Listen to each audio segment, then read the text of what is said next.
March 28, 2014, a cold Friday morning, a silver Volkswagen Jetta approaches the bridge. This is the border crossing between Canada and America. Inside is 22-year-old David Pokora. He is with his father. To the world, this is just a boring trip. David needs a car bumper, and the seller would not ship it to Canada, so he is driving to Delaware to pick it up from friend Justin May. They hand their passports to the border agent. The officer scans them and frowns. He turns to David, sitting in the passenger seat, and asks a question. What is xenon?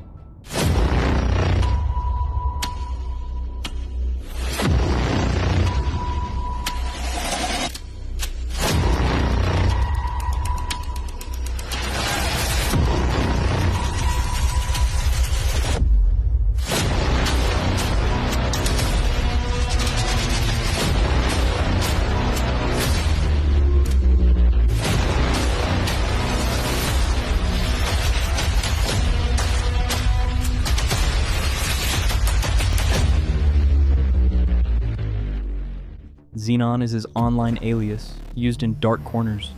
It's the name he uses where hackers dismantle billion-dollar consoles. David glances at the rearview mirror. Behind them, two men in dark uniforms approach. His father whispers, "Something's wrong." The door opens. A voice shouts at David. As the handcuffs click shut, David realizes he has walked straight into a trap. The FBI knows everything. This is the story of a group called Xbox Underground. They did not just play the game, they broke it, stole it, and paid. Long before he was a federal prisoner, David Pokora was a young computer prodigy. There's a video of him at age 3, fingers dancing across a keyboard. He wasn't just playing, he was analyzing how the machine converted touch into motion. As a teenager in Ontario, he was obsessed with the original black Xbox console. While other kids played Halo, David was busy tearing the entire console completely apart. He taught himself coding in Poland during vacation, without even having any internet access. He joined The Scene, a hidden community of hackers dedicated to reverse engineering the Xbox. In 2008, David's life changed. He met a man named Rowdy Van Cleve. Rowdy was an older tech manager who had stumbled upon a gold mine in California. He found them at a recycling center in California, discarded Xbox motherboard components. But these weren't normal boards. These were development kits. The holy grail of hacking. David bought one, then another. He started selling them to his friends. He entered a state of hyper-focus, coding until 4 a.m., failing his classes. He was mastering the machine. He was building a reputation in the dark.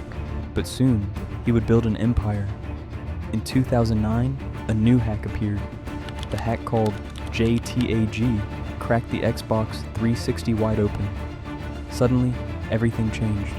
David teamed up with an 18-year-old hacker from California named Anthony Clark. Together, they looked at the most popular game in the world, Call of Duty.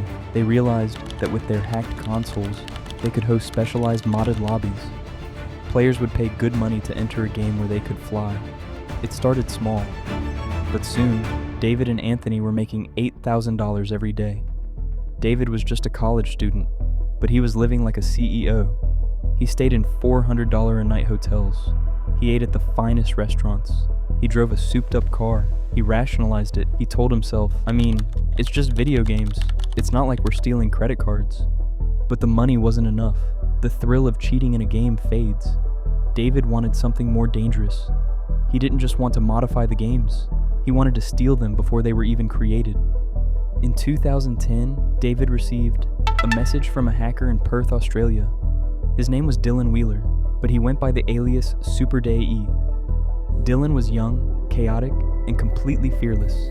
He had managed to get a password list for Epic Games, the billion-dollar studio. He asked David, "Do you want to see what's inside?" This was the moment David crossed the line. This wasn't modding anymore, corporate espionage. Using stolen credentials, they tunneled into Epic's private network. They didn't just steal data, they lived inside the servers. They read emails between executives. They watched employees through their webcams. They found the unreleased source code for Gears. They downloaded hundreds of gigabytes of data. To share it, they burned the data onto Blu-ray discs, labeling the packages as wedding videos. When Gears of War 3 leaked online, it leaked months before its release, and it cost the studio millions of dollars. The FBI launched a massive investigation. David was terrified. He encrypted his hard drives. But Dylan Wheeler did not care. He kept logging in, taunting the FBI agents. The group adopted a new name. They called themselves the Xbox Underground. They were unstoppable. They hacked many companies. They hacked Activision. They hacked Blizzard. They even managed to hack into Microsoft servers. But then, they found a backdoor into a company called Zombie Studios in Seattle. Zombie was making video games, yes, but they were also doing work for the Pentagon. On the servers, David and his crew found a simulator for the Apache helicopter. This was software commissioned by the US Army to train pilots for war. David hesitated. Stealing games was one thing. Stealing military technology was treason.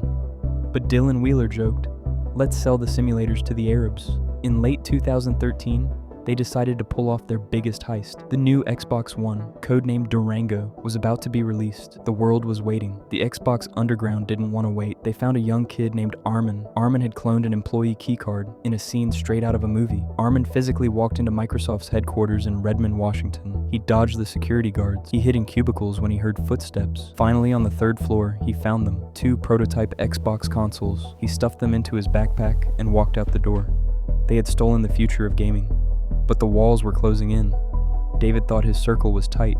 He thought he could trust his friends. Remember Justin May, the friend in Delaware, the guy David was driving to visit? The FBI had caught Justin years earlier. To save his own skin, Justin turned. In the legal court documents, he was referred to only as Person A by feds. For years, while David was sharing his secrets, Justin May was forwarding everything to FBI. The chat logs, photos of stolen Xboxes, the confessions. The FBI agents had it all. The investigation was quiet, methodical, and deadly. And when David crossed that bridge, trap shut. But David was just the first domino. In Australia, tactical police units raided Wheeler, seizing $20,000 worth of equipment from the home of young Dylan Wheeler. In Indiana, Austin Alcala was arrested. And in Wisconsin, they came for Nathan LaRoe. The fall of the Xbox Underground wasn't just about prison time, it was tragedy. David Pokora pleaded guilty. He spent 18 months in federal prison, surrounded by gangs, realizing that his curiosity had destroyed his life. But for others, the pressure was too much. Nathan LaRoe was a shy, brilliant programmer. He wasn't a criminal mastermind,